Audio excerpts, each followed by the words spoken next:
안녕하세요. 오늘도 복된 날입니다. 오늘은 창세기 10장 말씀을 살펴보겠습니다. 하나님은 창세기 9장에서 노아의 아들들에게 땅에 충만하라 말씀하셨습니다. 본문은 그 말씀대로 그들의 후손들이 어떻게 되었는지를 보여줍니다. 그리고 온 세상에 하나님의 구원 계획이 어떻게 펼쳐지는지를 보여주는 예고편입니다.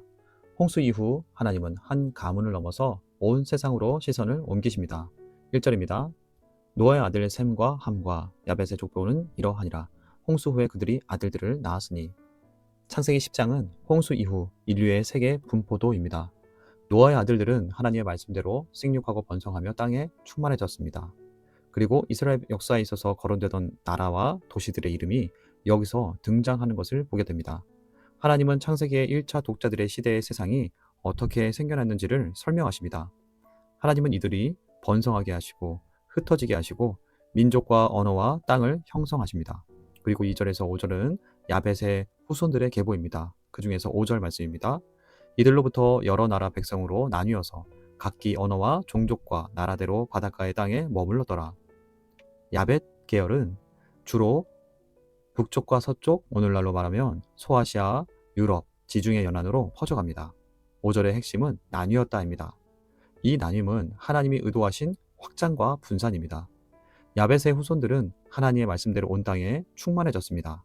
이어지는 6절에서 20절에는 10장의 32절 중 가장 긴 분량을 차지하는 함의 족보가 나옵니다. 6절입니다. 함의 아들은 구스와 미스라임과 붓과 가나안이요. 함의 후손들은 대부분 아프리카 민족들을 이룹니다. 이 중에서 구스, 미스라임, 붓, 가나안 이 이름들은 이스라엘 독자들에게 긴장감을 줍니다. 왜냐하면 이들은 훗날 이스라엘을 압박하거나 유혹할 민족들이기 때문입니다. 구스는 이스라엘 왕정 시대에도 종종 등장하는 에티오피아입니다.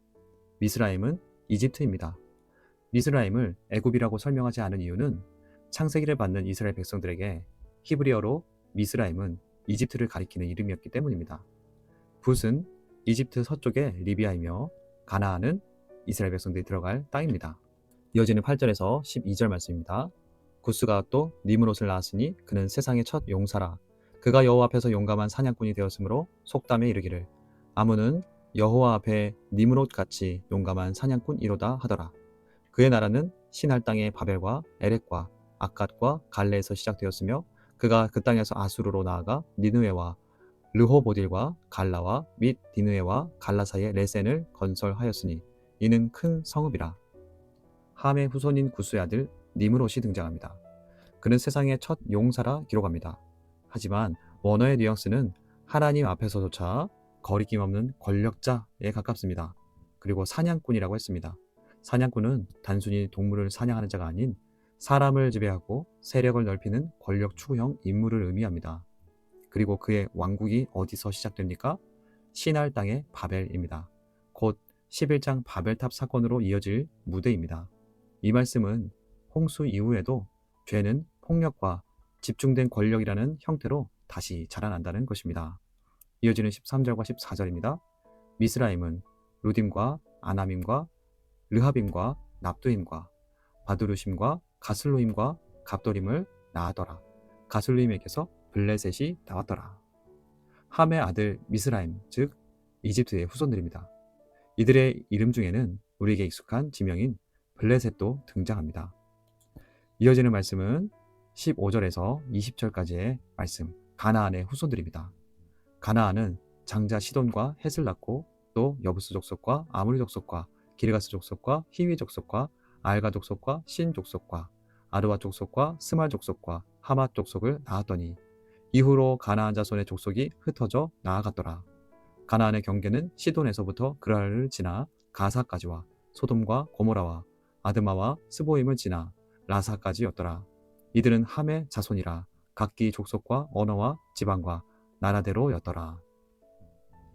여기서 성경은 일부러 가나안 족속의 지명들을 하나하나 나열합니다.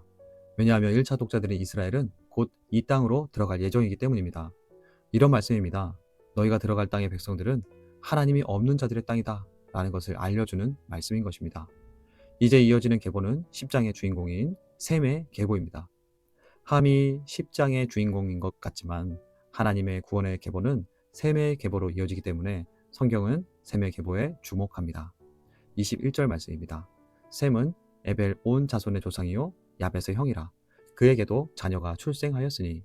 셈은 에벨 온 자손의 조상이요. 이 말씀은 셈이 모든 히브리 자손의 조상이란 의미입니다. 셈의 아들 에벨의 원어의 의미는 건너편 넘어감이란 의미입니다. 그리고 이후에 창세기 14장 13절에서 히브리 사람 아브라함이란 말씀이 등장하면서 이스라엘 백성들이 히브리 사람이라고 말합니다. 히브리의 원어는 이브리입니다. 즉 앞선 에벨과 이브리 이 두 단어의 어근이 동일합니다. 이 말씀은 아브라함이 히브리 사람, 즉 셈과 에벨의 자손임을 말합니다. 여기서부터 언약의 계보가 선명해집니다. 아직 아브라함은 나오지 않았지만 이미 길은 준비되고 있습니다. 10장은 노아의 세 아들들이 온 세상으로 퍼지는 이야기를 말하면서 이제 11장을 거쳐 12장에 한 사람을 부르시는 아브라함을 부르시는 이야기로 좁혀지는 것을 준비하는 것입니다. 이어지는 25절 말씀입니다. 에벨은 두 아들을 낳고 하나의 이름을 벨렉이라 하였으니 그때 세상이 나뉘었으며 벨렉의 아우의 이름은 욕단이며. 25절에 벨렉이라는 이름에 주목해야 합니다. 나뉘다라는 뜻을 가진 이 이름은 11장의 바벨탑 사건으로 인해 인류가 언어와 지역에 따라 흩어지게 된 시점을 암시하는 것입니다.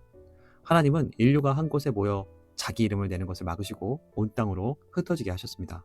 이는 심판인 동시에 온 땅에 하나님의 형상을 퍼뜨리시려는 은혜의 조치였습니다. 이어지는 말씀은 32절 말씀입니다. 이들은 그 백성들의 족보에 따르면 노아 자손의 족속들이요 홍수 후에 이들에게서 그 땅의 백성들이 나뉘었더라. 10장에 기록된 노아의 아들들의 후손들은 모두 70명입니다. 성경은 70을 완전함과 전체를 상징합니다. 이 세상의 모든 민족과 국가는 우연히 생겨난 것이 아니라 노아라는 사람에게서 나와 하나님의 계획 아래 나뉘었다는 것을 말씀합니다. 하나님은 이스라엘만의 하나님이 아니라 모든 민족의 주인이십니다. 말씀을 정리합니다. 창세기 10장은 단순한 족보가 아닙니다. 하나님이 세상을 나누셨고 주관자가 되심을 말씀하십니다. 그리고 하나님이 이 세상을 다시 살게 하신다는 것입니다. 이 세상의 운명과 권력은 다시 죄의 방향으로 흐를 수 있지만 하나님이 그 안에서도 구원 계획을 준비해 가심을 말씀합니다. 하나님은 가나안 입성을 앞둔 이스라엘 백성들에게 말씀하십니다. 이스라엘은 이방인이었고 수도 적었습니다. 하나님은 그들에게 그들의 뿌리도 노아에게서 나왔다는 것을 알려주십니다. 그리고 하나님은 가나안도 통치하시며 이스라엘을 통해 모든 민족에게 복이 흘러갈 것을 말씀해 주시는 것입니다. 하나님은 오늘 우리에게도 말씀하십니다. 우리가 사는 시대는 강한 나라와 약한 나라가 분명한 시대를 살아갑니다. 힘과 자본으로 나뉩니다. 하지만 하나님은 말씀하십니다. 너희는 결국 한 가족에게서 나왔다. 힘과 자본을 맹신하지 마라. 니무롯과 같은 용사가 일어나 힘을 모으고 이름을 세우고 하나님 없이 안전을 만들려고 합니다. 하지만 이는 하나님 앞에서 무너집니다. 오히려 하나님은 늘 한 사람의 순종으로 역사를 움직이십니다. 노아 가정이 그랬습니다. 그리고 아브라함을 통해 온 세상을 구원하실 하나님의 계획이 펼쳐질 것입니다. 하나님은 우리 각자를 세상에 흩어보내시며 하나님의 구원 계획을 펼쳐가길 원하십니다. 오늘 우리는 이 시선으로 오늘을 살아가며 하나님의 특별한 역사를 경험하는 자들입니다. 오늘도 우주보다 더 크신 하나님이시지만 먼지보다 더 작은 한 사람을 통해 일하십니다. 한 사람을 통해 하나님의 원대한 일들을 이뤄가심을 믿는 믿음의 사람 되시기를 바라고 축복합니다. 말씀을 기억하며 하나님 앞에 섭니다. 힘과 권력이 하나님의 나라를 만드는 것이 아님을 믿으며 나를 보내신 내 삶의 영역에서 하나님의 이름을 드러내는 삶이 되게 하옵소서. 세상을 향하신 하나님의 시선을 갖게 하옵소서. 오늘도 나라와 나라 간의 경쟁과 전쟁, 파멸이 사라지고 하나님의 나라가 세워지게 하옵소서. 기도하며 나아가겠습니다.